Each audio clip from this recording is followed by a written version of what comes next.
Bonjour à tous, je suis Ingrid, consultante en comportement canin. Je voudrais parler de certains aspects de mon travail.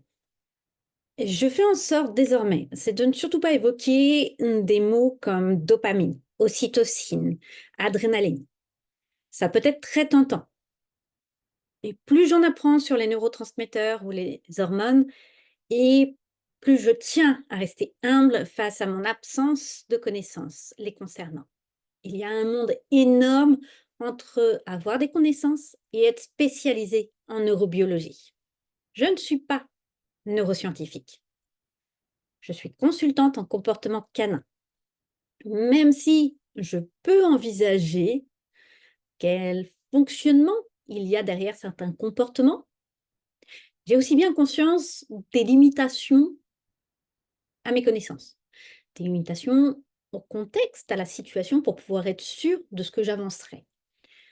Par ailleurs, mettre certains labels, je vois trop souvent des mots comme dopamine, cortisol, ocytocine être mis soit du côté du bien ou du côté du mal.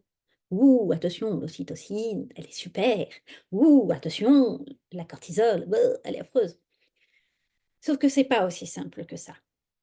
La dopamine, bah, elle peut activer les circuits de la récompense. Elle peut aussi rendre plus addict. L'ocytocine, celle qu'on appelle l'hormone de l'attachement, elle amène à ce qu'on apprécie, à ce qu'on aime un être.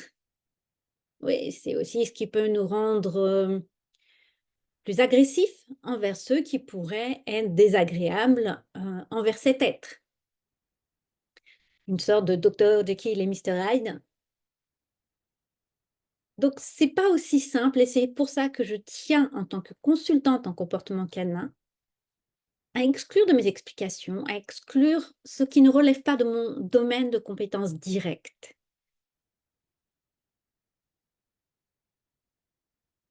Les neurosciences sont un domaine très passionnant, très fascinant, mais qui demande des connaissances poussées, qui demande une évaluation plus approfondie.